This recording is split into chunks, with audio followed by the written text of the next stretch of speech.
Tonight on CTV, the emerald ash borer. Is this invasive species here to stay, or are reports showing no new sightings? Then, the latest on a stalker here on CSU campus, and as cool weather makes its way to Colorado, the bees make their way to safety. That's here on CTV.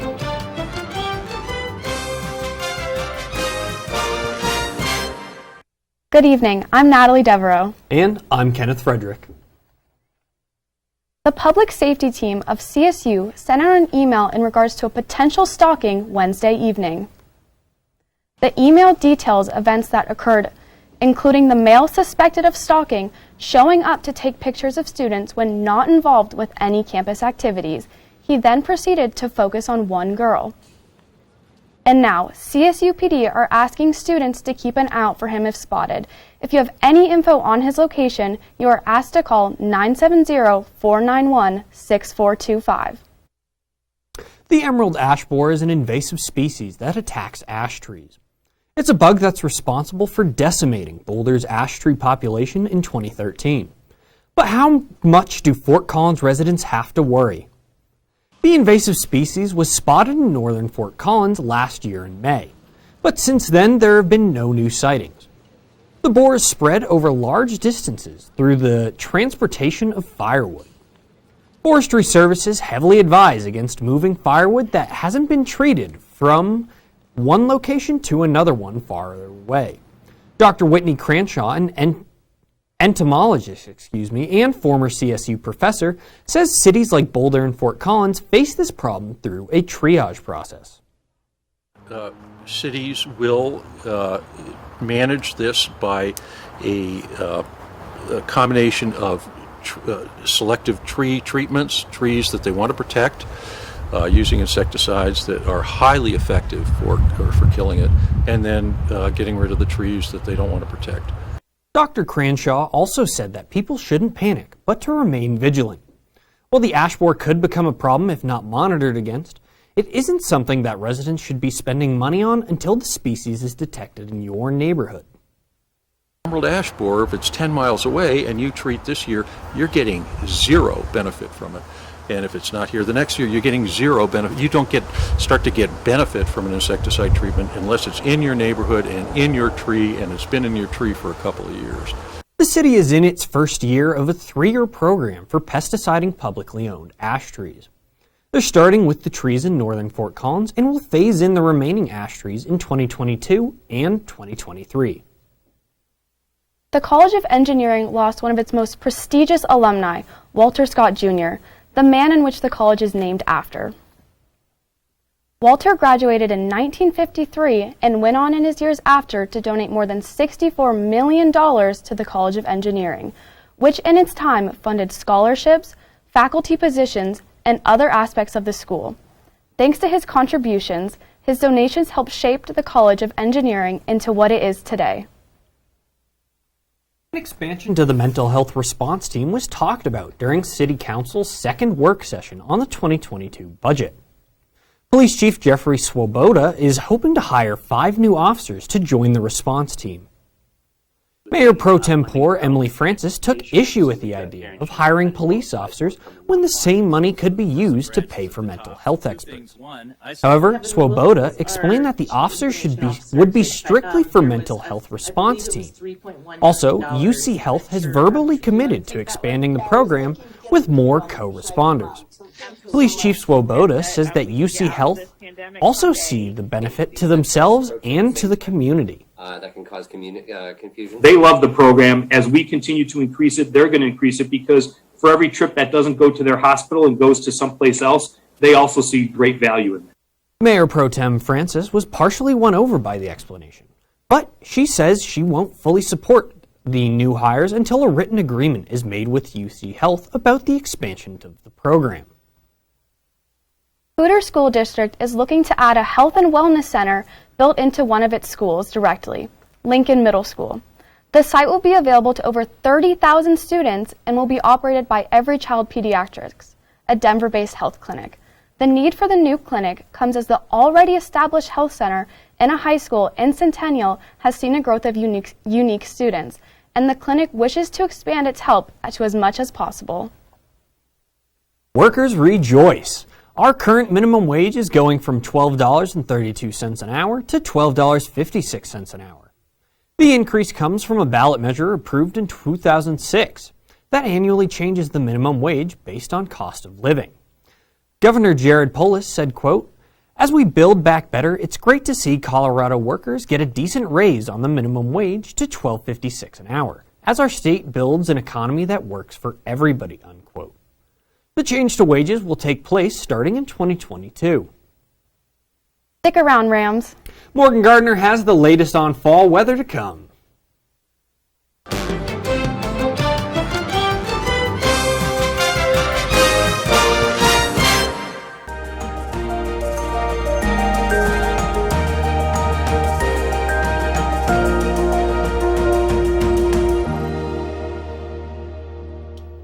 Good evening, Rams. My name is Morgan Gardner, here to give you the rundown on all things weather. As we go into our current conditions, it is a nice fall evening right now. 59 degrees with lows expected to get into the lower 40s throughout the night. It's a little bit cloudy outside with a little bit of wind as well, coming in from the southeast, just 4 miles an hour though, nothing too crazy. And as we go into our current conditions, we should take a look at Silverthorne, which after a wildfire began on Tuesday, residents are a little scared. Summit County Sheriff's Office ordered mandatory evacuations for the Hamilton Creek subdivision in Upper Angler Mountain after the fire quickly grew to over 85 acres. Those evacuated gathered at Silverthorne Town Hall this Wednesday in hopes they'd be able to have their question answered and return home. Prayers for rain and hope to gather precious items were heard during the meeting, along with fears from many residents. Calvin Stewart stated, "It's frightening. Of course your first thought is we're going to be just fine, but the reality is we may not, so it's a waiting game." According to Dillon District Ranger Adam Bianchi, a lot of fire activity has been seen throughout the past 3 nights. With temperatures dropping, it was a little surprise to us to see a lot of the torching that we saw, and a lot especially in some of those aspen stands as well. Helicopters are scooping up water from places like Silver Summit Ranch in hopes they can tame the burning timber.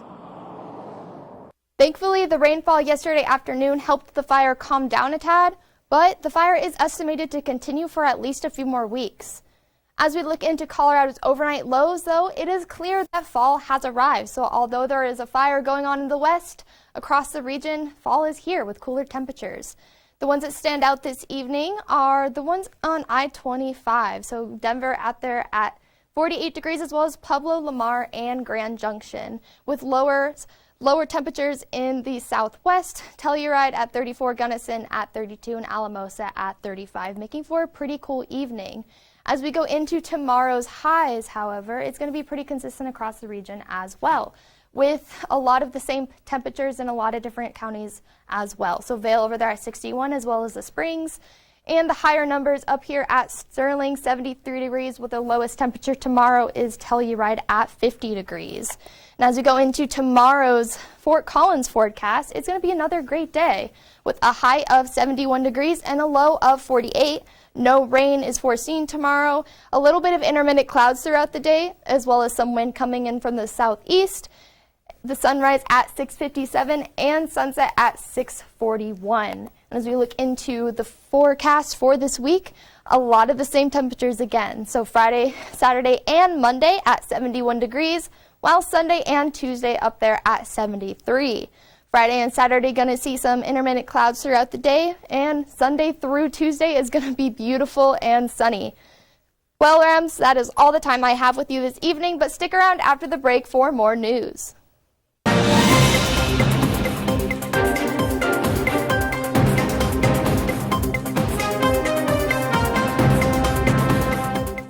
Welcome back, Rams. Hope you enjoyed the break. CSU has become a top 10 school, but as Cam can tell you, it's certainly not in football. The university was just named the 10th most sustainable university in the country by the Sierra Club. They got their placement from projects like solar panels, the geothermal exchange system below the IM fields, and other sustainability endeavors. And things are only going to get greener as time goes on. There are plans for 21 other solar arrays going up in the next year.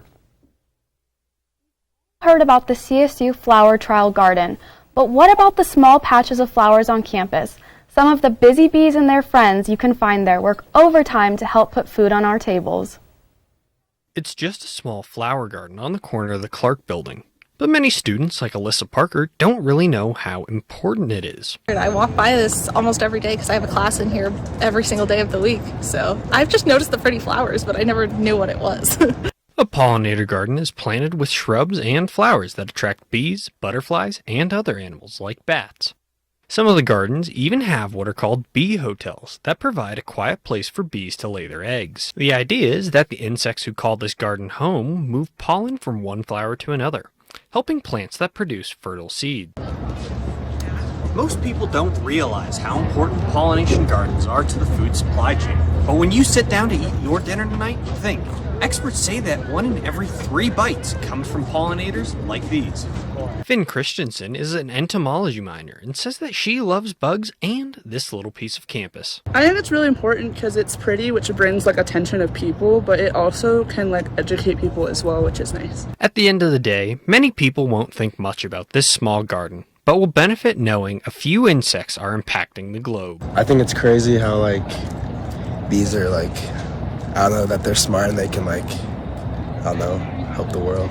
The bee hotels will be a little less active until the springtime, but they're still here on campus if you'd like to check them out. The garden in front of Clark is one of 20 on campus.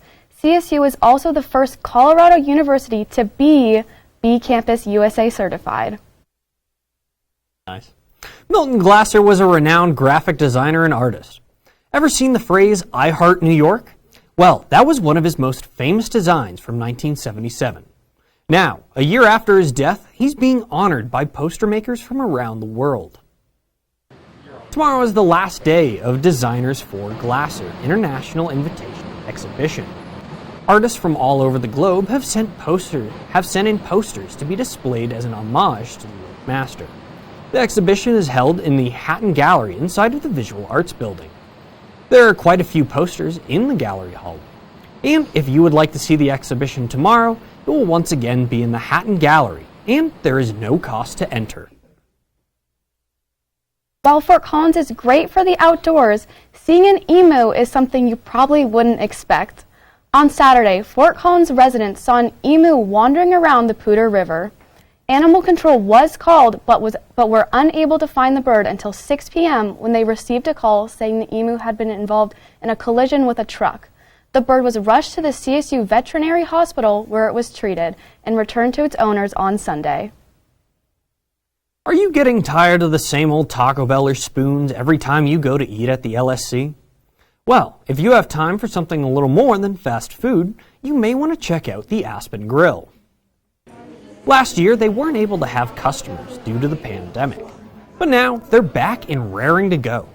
Students take a class and run the restaurant for a semester, learning everything from hospitality to cooking. Customers are served a 3-course meal to go with their dining experience. This month, the grill is serving up a Latinx-inspired menu. You can reserve a table at the restaurant on the LSC website. The grill is open from 11 in the morning until 1 in the afternoon during Tuesdays through Thursdays. Well, Rams, that's all the news we have for you tonight. But stick around for the latest in sports from Cameron Evig.